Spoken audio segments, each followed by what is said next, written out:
Hello and welcome to Choose to Challenge. I'm excited because we have a very special guest who's actually been on our platform before, none other than Diana Sekwaila out of South Africa.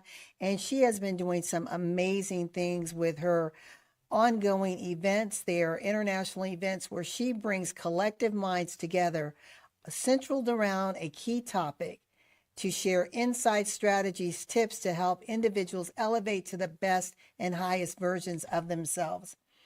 In fact, her company is called You Empowered Minds Global. You Empowered Minds Global. And she talks about the Mariposa effect or the butterfly effect. So we're going to get into a little bit of that. We're going to talk about what's been going on with Diana since the last time we saw her. And we are going to find out about her upcoming event. We'll be back in just a moment.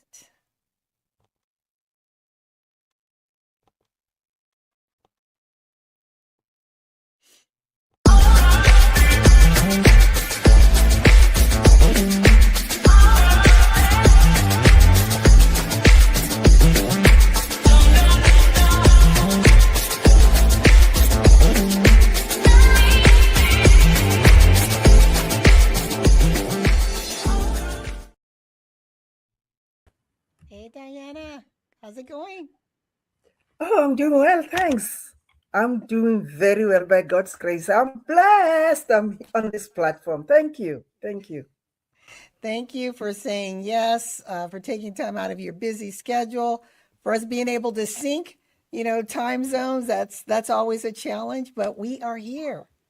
Yes, thank you. Thank you. We have to sometimes have to make time. Yes. So tell me, Yes. it's been almost a year since you last came on our platform. What new and exciting has been happening with Diana, personally or professionally? What would you like to share with us? You know, professionally, I want to say things has been happening, beautiful things has been happening because for the last we met, I think it was the beginning of 2024. And since that time, I've been busy interacting with women globally. I already had 4 summits in 2024, of which this year I already have one, and I will be having another one very soon. So I managed to interact with a lot of women globally. I managed to network. I managed to attend events.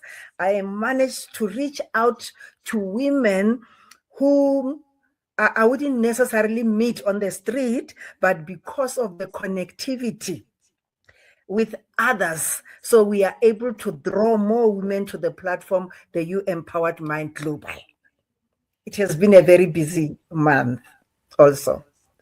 Oh, I love hearing that. And so many people, Diana, stay in their box, right? It's like they don't want to venture outside of how they used to do things. And right now, we know we're a global world, we're a global market. And Mm. unless you have deep pockets, you're not jumping on a plane every single time to have a business meeting with someone, right? Or attend a Mm-hmm. conference. But what you're doing through the virtual stage is bringing the intersect of women, vision, brilliant minds together, as you said, to network, to collaborate, and to Mm-hmm. perhaps develop partnership. And I think at this point in time, it's important that we as women are truly lifting one another up because there are some common threads that we have. And we Mm-hmm. also have some differences, but we can respect and learn from those differences. But then together, I think we can go farther. What are your thoughts about that? Definitely. When we're talking about the connectivity, you know, technology has helped us a lot because previously we used to focus on the in person, but currently, because of the virtual space, it's so convenient that we do it at the right time when women are back from work. They are able to be in the comfort of their own homes and they are able to connect. And because it's a relaxed setup, everybody has the opportunity to participate. It's really, really so convenient. And the fact that we are women in that space, we allow every woman to participate, to share their thoughts, to tap into the thoughts of others. And we learn and we nurture each other and we uplift and empower one another. Together, we form a global village of women who says, my sister, I can hold your hand. Together, we can walk this path. It is so, so important to be together on these platforms. And you see that women are starting to benefit out of this. And the sharing of the recordings, even after, it helps a lot because one can stay home and watch and learn and reach out. Remember, after you had a meeting like that, you have built a community. People are able to reach out to people they met on that platform. Business women are able to extend to others and say, sister, I heard you are providing this type of empowerment to women, and I'm doing almost the same thing. How can we collaborate instead of competing? How do we bring our thoughts together? And that is very good because we're talking about alignment, strategic alignment, identifying the how and the who to connect with. Because the ultimate aim is to positively impact this world.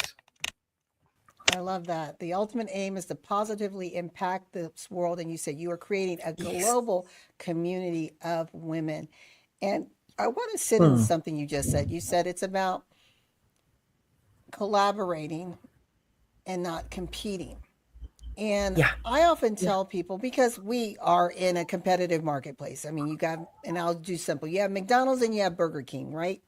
They all serve burgers. However, they have their unique lane, right? They identify with a certain customer. They have their certain marketing message. And when women can shift their thinking and realize, I have my own lane, right? My own lane of excellence, expertise. There's only one Diana Sekwaila.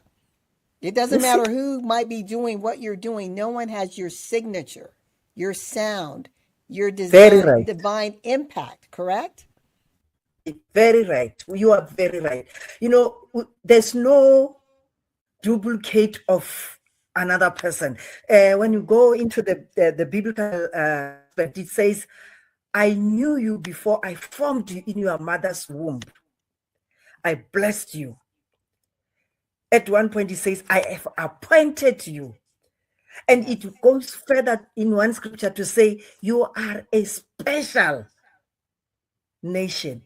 You have talents that are not necessarily the same as LaWanna. You could be serving the same community, but each and every one of us has a different thing in them. And hence the collaboration, because what I have, you may not necessarily have. What you have, I may not necessarily have. And when you bring the two together, it's a holistic approach. No competition, but complementing each other, collaborating with each other. We must shift, as you said, change our mindset. Yes. Instead of me saying, I want to be like LaWanna, I need to say, I want to tap into LaWanna so that I can elevate what is within me. Competing with you or copying with you, it diminishes who I am. It subdues my talents. I'm not going to flourish the way God has blessed me. I'll always copy and paste whatever LaWanna is doing. And those days are gone. Yes. Shine. That right there, Diana, that's a mic drop. So, ladies, gentlemen, whoever's listening to this, I want you to lean into what Diana Sekwaila said. If you're trying to copy what someone else is doing, if you're trying to be like that person, then you're diminishing you. You can tap into their genius, right? We can learn from someone who's been before us, but your goal is to be the best you possible. I mean, that is huge, because I think, especially here in America, maybe different in other countries, But here in America, we have all of this social media hitting on us, and we see women, whether it's physically, mentally, trying to show up in an unauthentic way. They're not being their truth because they think, well, this looks good over here, so let me be that. But it never really feels comfortable because it's not the shoes they were meant to wear. It's not the you. There is one book that I love. It's called The Perfect You by Caroline, if I'm not wrong, Leaf. I might be wrong, but the surname is Leaf. I love that book because it says the perfect you. You have to be the best version of who you are. The moment you become the best version of who you are, you would become satisfied. You won't suffer burnout. You won't suffer stress and anxiety trying to be somebody you are not. You're going to identify the who you are, which is one of the key strategies, knowing who you are. The moment you know who you are, you would be able to know what you carry, which is the talent, the God-given talent. And with your God-given talent, you are able to know where you're going. And you will be able to also identify the impact, because your talent carries the purpose, and your purpose impact on every path that you pass through. You make an impact. And by making an impact, you are changing and transforming lives. So we miss that key strategy of identifying the who you are, what you carry, where you're going. Who are I'm you going to pause right serving? there. You just said what you carry. I mean, that's weight right there. So God has put in you, He's birthed this thing, right? And through our talents and our giftings, it's able to manifest. So we're giving birth to it. And then when we're Yeah, walking in it, as you said, that's where the impact comes. That's where legacy comes. That's where generations are changed. Yes? definitely, definitely. Because you are running in your own lane, and no one else can do it the same way you do it. You are the best in your own way. Yes. I love that. You become, this thing of saying, I want to be successful, because you are measuring yourself based on somebody else's success. That's what kills us, because success is based on what you carry. Once you achieve what is in you, when you bring forth everything that is within you, you become successful in that space. Yes. No burnout, no worry, no anxiety. You do it. It's like you having that passion of, say, for example, I have a passion of working with women. And when I do it, I don't do it like it's a job. I enjoy doing it. I sleep and dream about it in a positive way. When I wake up, I wake up knowing that I need to do this and that to achieve that. I already have ideas, because I don't have to go and read about them. I don't have to go, and reading is just to to add more knowledge and checking who's doing what, so that I can learn, because I need to learn. But the core is in me. I know Yeah. what I want, and I I know want to how to share with our achieve it. audience, if I may, these three personalities, three historical figures now because they're all gone, and their bottom line of their why was their love for humanity, and they were all here on Earth at the exact same time. Again, their love for humanity, but their purpose and how they showed up to transform humanity, to leave a mark, was different. But at one point, all of their paths intersected. That was Michael Jackson, Princess Diana, and Mother Teresa. Wow. Powerful legacies. impact. You saw the Impact. sacrifice, you saw the commitment, you saw the love. They didn't compete with one another. It was radically different.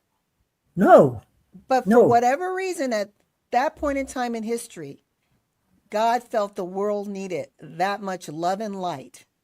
Because you think about Mother Teresa getting the remotest sections of Calcutta, to the most recognized face in the world, Michael Jackson, to the most recognized heart of compassion, Princess Diana.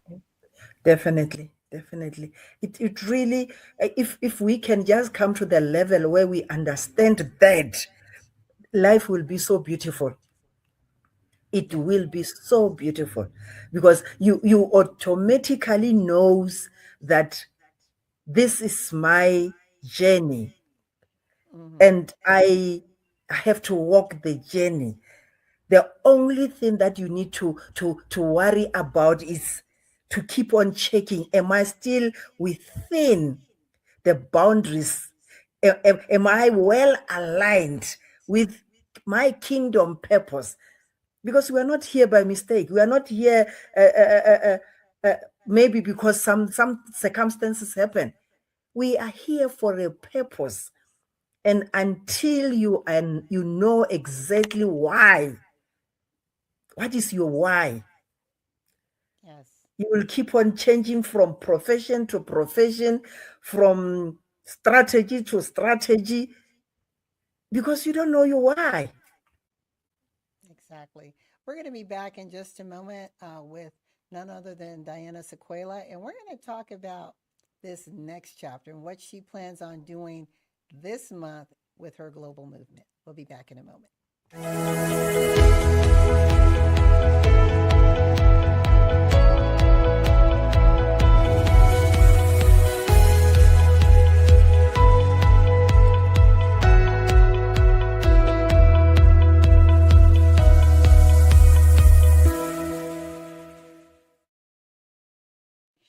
Okay, we are back with Diana Sekwaila of You Empowered Minds. She is the founder and visionary of this global movement that brings in collaboration, insight, masterminding, teaching moments, exchange, networking, community. I mean, it's an ecosystem of just amazement, amazing brilliance. But it starts with the head. It starts with this leader who's before us. And Diana, before we go into describing your upcoming event, how did you begin to have this vision of doing just this and creating this global community on a virtual platform? It started some years back, 2017, wherein I had a challenge.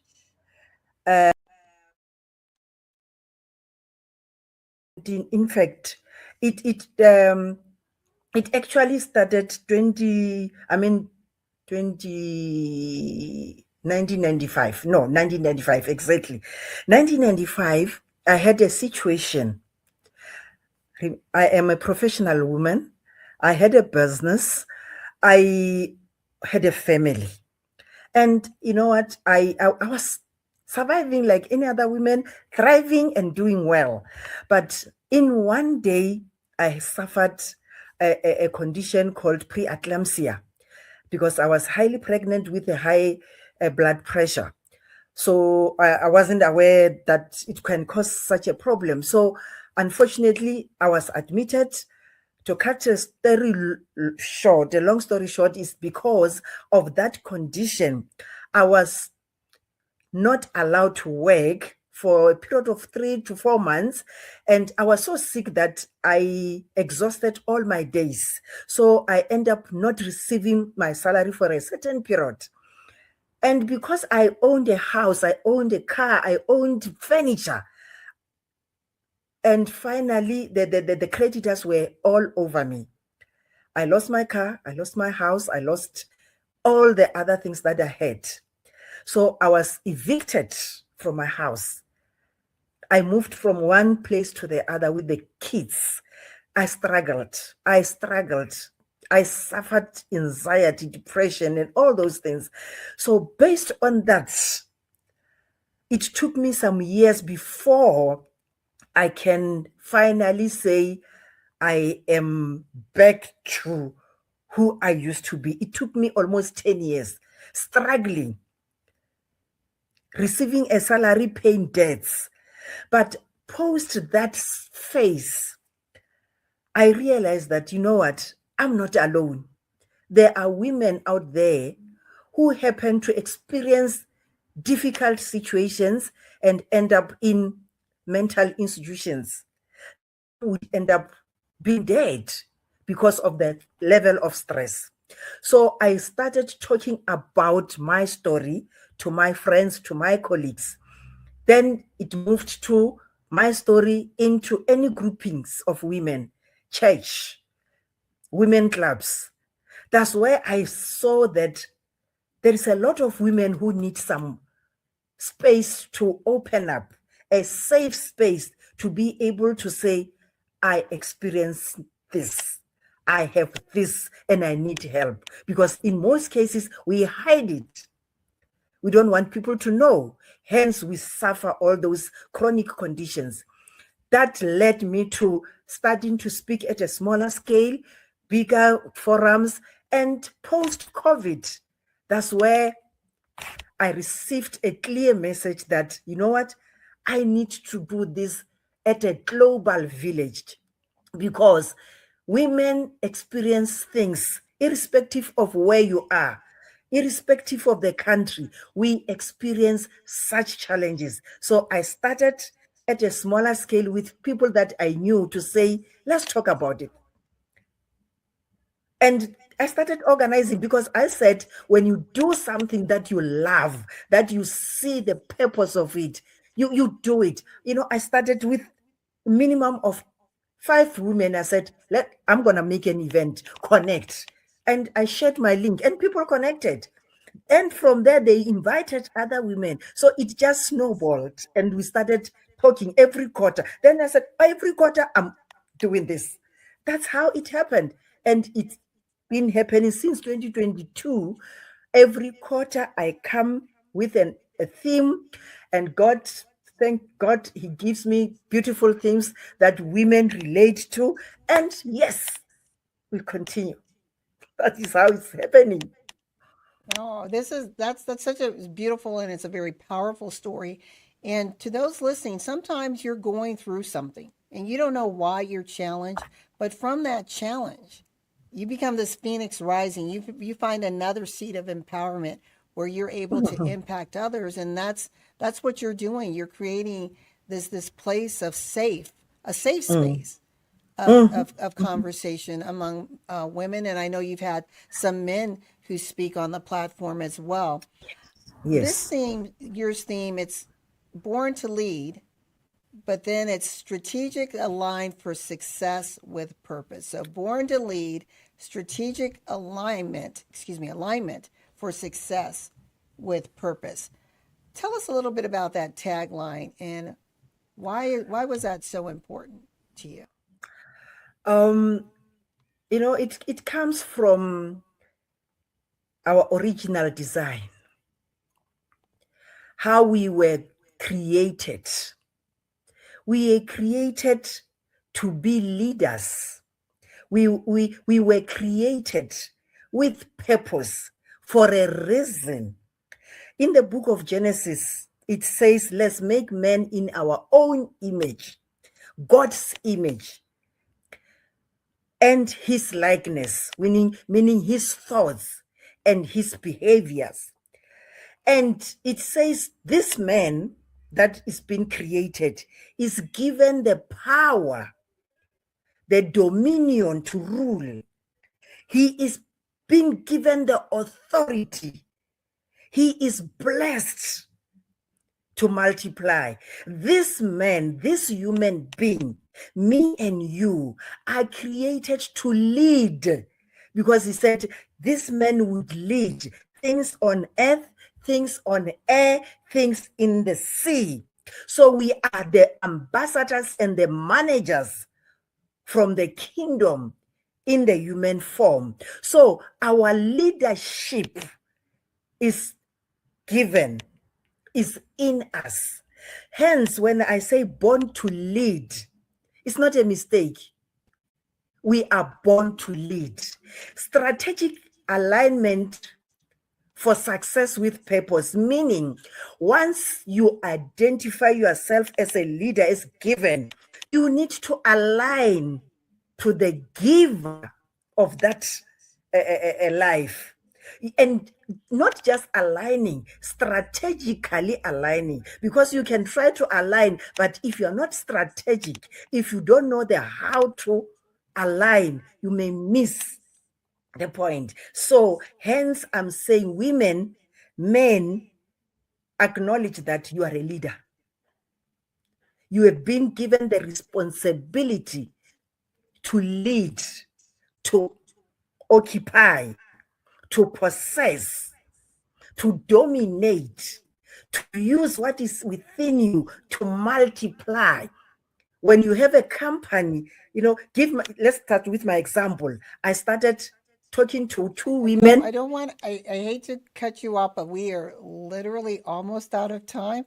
And I want to be able to tell the people how they can connect with you, how they can get involved with the conference. I know you already have your speakers lined up. So if you don't mind, just walk us through how they can be a part of the Born to Lead Summit. Okay, to be the part of the Born to Lead Summit, we have let them go straight to my Facebook page, Diana Sekwaila, as it's written on my name. On my Facebook page, they will find a link. I have a registration link whereby you go into the link, you fill your information, you pay a $15 registration fee. Voila, you are in the space where you will be sent a Zoom link to attend the event. And also, because we have 10 speakers, of which LaWanna is one of them, we have given them different links so that they can share with their platforms, they can share with their communities. So that link is the one that allows you to go into the event, of which is the 13th, June 13th, 12 p.m. Eastern Standard. So I think LaWanna will share the link on your platform so that they can also access it. Yes, I so will much. do that. And again, it's the Born to Lead conference. And let me put in here, it is Born to Lead Summit on June 13th, right? Yes. And you can also share the speaker lineup as to that flyer where all the speakers are available. And we will put a lineup that will be addressing all the spheres of life, not just one area of their life. Entrepreneurship, spirituality, leadership on its own. We have women from all angles, emotional issues. So we want to cover a person in totality so that when you go home, you have all the 10 nuggets from 10 women that you can use and apply in life. I love that. I'm going to just say that the names of the speakers. We have Zoe Nanavat Letsolo. We have Tina Jackson, Sandy K. Motale, Dr. Colette James, Diane Cunningham, Constance Wills, Donna Tishan, Miriam Smith-Stevens, Tammy Leonard, and yours truly, LaWanna Bradford. So again, if you want to attend the summit, learn about maybe how you can be a part of future summits, if you're a speaker and have messages, all the contact information is below. So please reach out to Diana Sekwaila. Again, her event, Born to Lead Summit, is on June 13th, 2026. Born to Lead Summit, Strategic Alignment for Success with Purpose. Diana, thank you so very much for joining us for Choose to Challenge. Thank you so much, Lana, for having me on this platform. And I definitely would want to invite women and say, this is the time. In South Africa, women must come out of those corners and exercise a God-given right to be who they are. Be the best version of yourself. Thank you so much. Thank you so much. And say that, say the term in African again, is in South African. Kenako. It is Kinago. time. Yeah, Kinago. K-E, Kinago. K-E, yes, N-A-K-O. Kenako. Kinago. It's time. It's time. It Lean is in. the time. Yes. Thank Yes. you. Thank you so much. Be blessed, and we look forward to seeing you soon. Bye for now. Can't wait for June 13th, 12 Eastern Standard. We will be there. The visionaries are there. Just be in the room with us. You won't regret. Have a blessed day. Have a blessed day. Bye, everyone. Bye.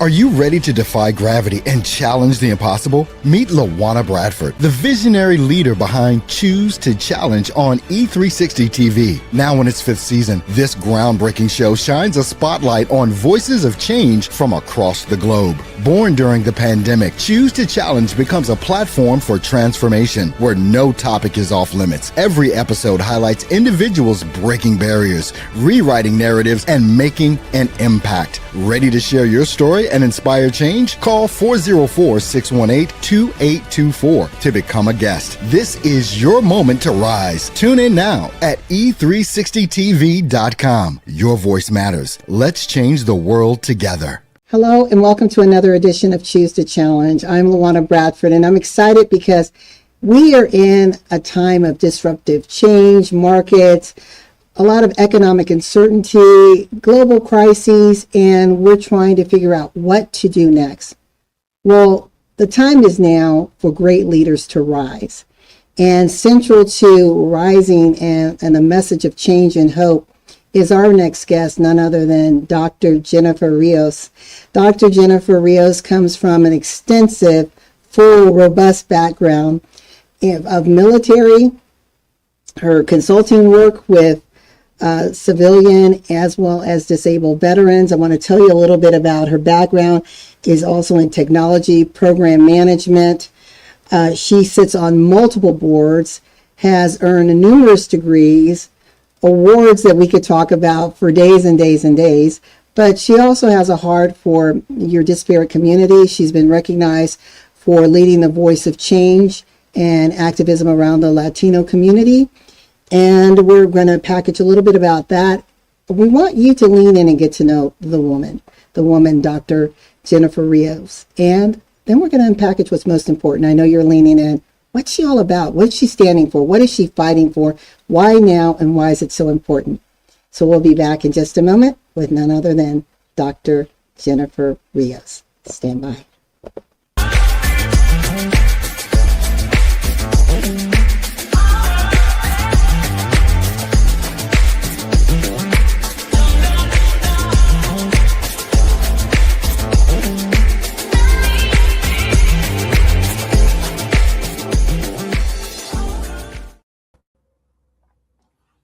How is it going, Dr. Jennifer Rios?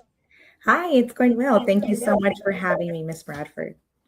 Thank you for saying yes. I know pulling you off the campaign trails just for a moment is very important to you, to the nation at large, but to those who you're garnering their support. And you said one thing, and I want to read this to the audience. You said that you are running for county council at large to deliver real results for families, strengthen public safety, and create opportunity for small businesses, students, and employees.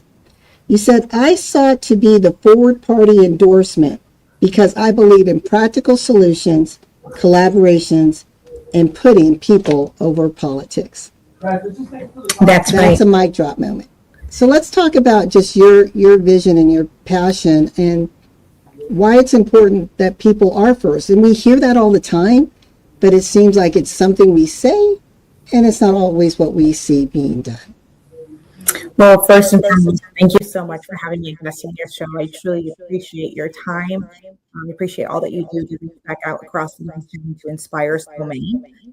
And I want to say that I believe in people first, as to me, people every day are struggling in our nation just to meet the basic necessities of living. And I don't think it's fair that we should have to choose between paying rent or moving in with multiple families just so we can afford our bills. And I believe that people should come over politics. Politics are there and laws are created for us to be able to abide by them. However, we need to be making them to also help our community. So it's really, really important that I am able to get into office so that I can make these changes that will truly impact the everyday living of our residents in Prince George's County. Let's unpackage that. Just what, because every community, is slightly different, but I think there's some commonalities that we see across the U.S. But let's specifically talk about what are, besides affordable housing, the need for more affordable housing, what are some of the other pain points that you feel your community is facing? I think the safety. I know last night I was talking to one of my friends and he went into the MGM casino in District 8 and he said that his Denali was stolen while he was at the casino and 4 other SUVs were stolen while he was inside the casino. And safety, car theft, our neighborhoods, crime rates, that is very important. So in order for people to move their businesses here to Prince George's County, we need to create a safe space for people. We need to make sure that our children have a safe school to go to where we're not worried about going to work and then wondering what's going to happen at our county schools. And then also in our neighborhoods, right? We want to make sure that when we go to bed at night, we have peace.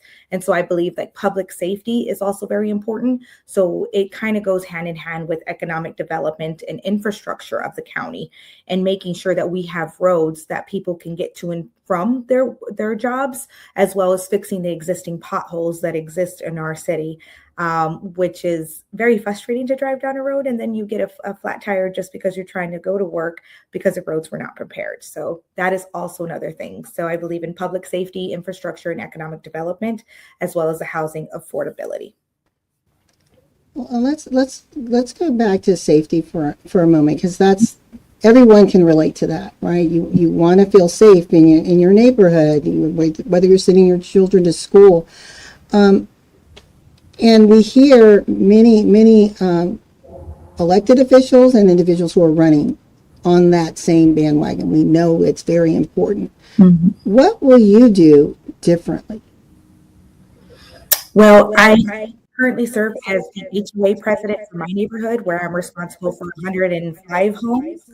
I serve a very minority, diverse community.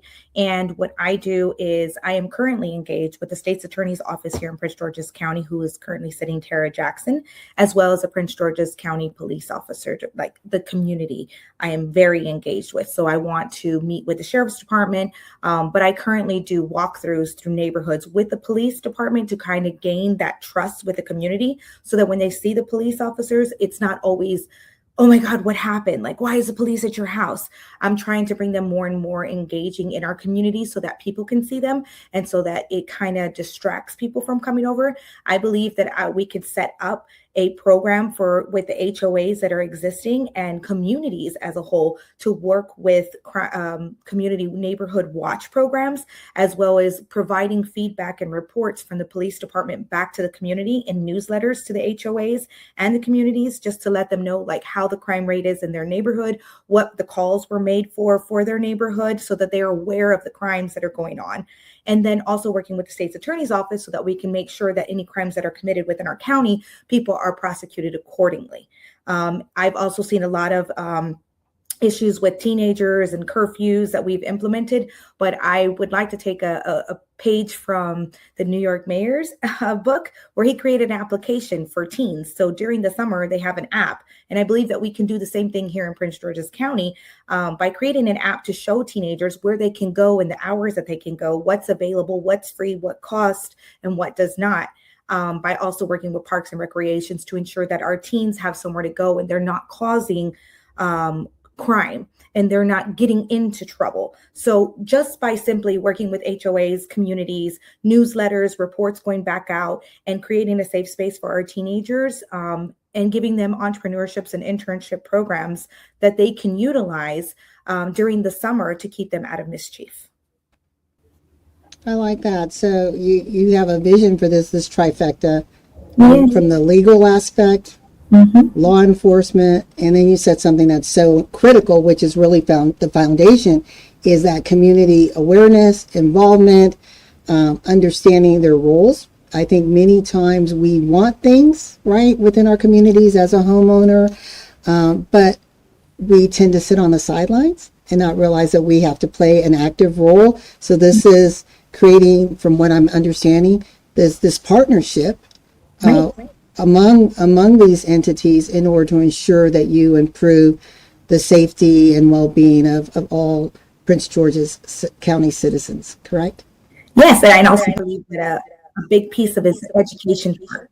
A lot of people don't know the difference of why do you call a police officer versus a sheriff's department versus a state trooper? What does the state attorney's office do?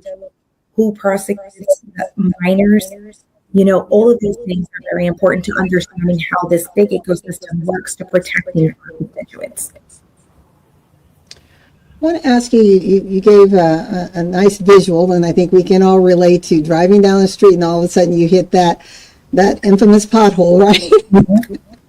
And the other frustration is we want our roads fixed, our bridges fixed, and we want to have secure, reliable infrastructure, but we hate the headache of having barriers, increased traffic, right? Because they're trying to repair it. What would you say to voters today, and how can you help navigate as Prince George County is improving its infrastructure? So as a small business owner, I have 3 different pillars in my company. I have IT, program management, and construction. So one of the things that we can do is use IT and AI to kind of help us create an application where they can go and push the link and say, hey, this is the reporting of the site hole. They can take a picture if they're on the road. They can submit the location, and then it creates a pipeline where we have kind of what we call the Kanban board, where it starts off what's the issue, and as it runs across the board, it's finished. And so that way we can keep a track. Not only can we have a dashboard that is outward facing, but it could also be used inward for the county council to be able to capture, like, this month we filled 30 potholes, or we have currently 17 pending, or this is the part of the county that needs the most repairs. So I think by using data analysis as well as an application or simple link inside of a existing government website that exists, we can expedite these processes by utilizing technology to help us locate and be able to track where we are in the process of filling these potholes or repairs that need overall for sinkholes or bridges, and make it more community engaged, where it's not just one company or like that we hire to go out and fix it, or the city going out to fix it. It's the community being able to report and then actually following up with them, kind of like a help desk ticket where you submit where you have an issue, and at the back end of it, you get the follow-up to say, hey, congratulations, let you know we fixed the pothole. We look forward to hearing from you in the future. But that way it's engaging. It's not we get a report and then we don't know until we run again with that pothole whether or not that pothole was fixed, and just hope that it is. I think that transparency and accountability is very important to me as well. And I think this would help that part of the issues that we have in our infrastructure for the roadways. Thank you. And you just gave me the springboard to the last question before I turn it over to you to speak directly with the constituents is government transparency and accountability and responsibility. We know that's a big thing right now. Everyone from all levels of government are talking about it. What will you do differently to ensure that you, because you can only control at so much, we understand that you are as transparent and accountable as you possibly can be, and that you ensure that those who you work for are doing the same? Well, thank you for that. Transparency and accountability comes from a long line of serving in the special operations community for the United States Army for 13 years, 1 year combat, and airborne as well. So I was crazy enough to jump out of an perfectly good aircraft, but I believe that utilizing the existing county council pages that we have to update information to our constituents to ensure that we are transparent and that we are being held accountable for our actions. Number one thing people forget to when they get into office is they think that, they work for us, but they don't have to listen to us. And I think that's where we get it mistaken, because we are here because the people trust us, and we need to continue to build that. And right now, I think in our county, we have lost that. And I would work really hard to create newsletters. I would ensure that there are updates on the website, again, using dashboards, whether it's, schools that are being repaired, schools that are being built, potholes that are being built, like whatever it is that we would have to sit down and streamline that process for applications or feedback back and forth from the community to ensure that we are held accountable. I would also ensure that there is an auditor to come in as a small business owner and part of the 8A program. I constantly have to get audited by the SBA, Small Business Administration. I have to get audited by my CPA. I have to get audited by my bookkeeping personnel. And so I think that transparency in the budget is very important. Where are our tax dollars going? How are we being audited? How often are we being audited? And then once that report comes out, I feel like it should be displayed to the community to know where our tax dollars are going, especially if every year our property taxes are going up, but people aren't adding on to their houses. And I think that there should be communication frequently, town hall meetings frequently, and then an open door policy. Like I'll have that in my own company. Everybody knows that they can come in and they can talk to me. Put it on my calendar. We'll have Friday open discussions all day. People can come in and out, and then have a team that backs up to capture all of these issues that the constituents have. Of course, there's only one of me, and I have to get at least 6 votes across the board in order for me to pass a law. However, when you are included in the conversations for the laws being made, it makes a huge difference. And people need to know that we value their vote, that we appreciate them, and that they are being listened to.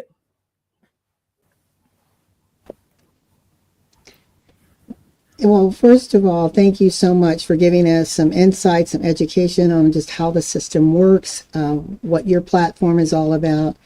We are almost out of time, but I want to give the last word to you to speak directly to the voters out there. What do you want them to say, and what's next? Okay. So again, my name is Dr. Jennifer Rios. I am running for Prince George's County Council at large in the state of Maryland. I am really excited to have this opportunity to step up in leadership. I have a doctorate in business administration with a background in leadership.